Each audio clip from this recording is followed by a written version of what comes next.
ভাই, এই ভিতরে আমার বাসা, বেশি দূরে না, কাছেই, নদী থেকে একটু ভিতরেই। যদিও আমার নদীর পাড়ে বাসা না, তো তারপরও এরকম দৃশ্য দেখে ভাই আমার খুব কষ্ট লাগে। আসলে আমার জন্মভূমি তো, জন্মভূমির অনেকটা দূর ছিল নদীর কিনারা। আর সেই নদীর কিনারা আস্তে আস্তে আমার বাড়ির কাছাকাছি অবশ্য চলে আসছে। এমন সিন দেখা মানে মনটারে মানাতে পারতেছি না, বুঝছেন।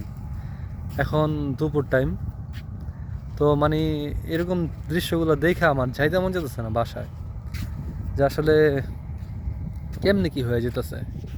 দেখেন তো এইভাবে ভাঙতে থাকলে কি হইব আমাদের অবস্থা। খুব খারাপ লাগে, কষ্ট লাগে। যারা নদীর পাড়ে থাকে তাদের তো অবস্থা খুবই খারাপ। তারা তো না পারতে থাকে, তাই না? তাদের তো জায়গা জমি কিনা থাকলে তো নদীর পাড়ে বাড়ি বানায় থাকতো না। অসহায়ের মতো নদীর পাড়ে বাড়ি বানায় থাকে।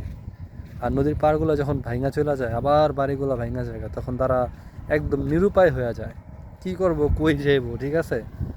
বা গড়টা ভাঙা নিয়ে যে অন্য কোথাও যাইবো, সেটারও কিন্তু কোনো ইয়া থাকে না। মানে তাদের মনোবল থাকে না, ঠিক আছে?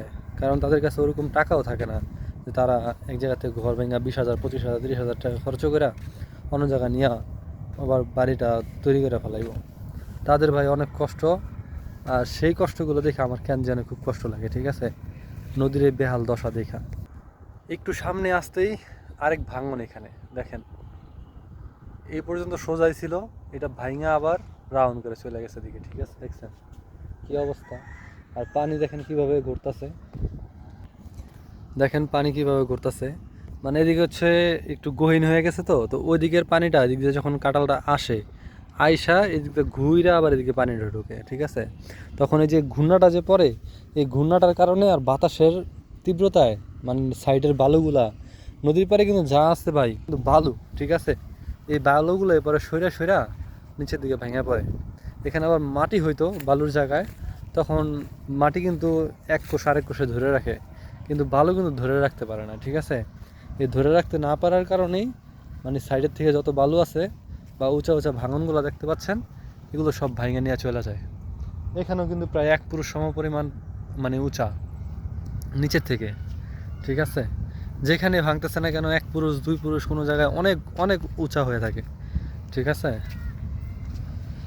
তো এই জন্য খুব মায়া লাগে আমার। আর এই দুপুরবেলাও রোদের মধ্যে নদীর পাড় দিয়ে ঘুরতেছি, কারণ এগুলো এক সময় যেখান দিয়ে এখন হাঁটতেছি, এখান দিয়ে হাঁটতে পারবো কিনা জানি না। একটা সময় অনেক দূরতে হাঁটতাম, তখন নদীর প্রতি অতটা মায়া লাগতো না। এখন ভাঙতে ভাঙতে যখন বাড়ির কাছাকাছি চলে আসছে, তখন নদীর প্রতি একটা অন্যরকম মায়া তৈরি হয়ে গেছে। কারণ ভিটাগুলো চলে যেতেছে, নদী বড় হইতাছে।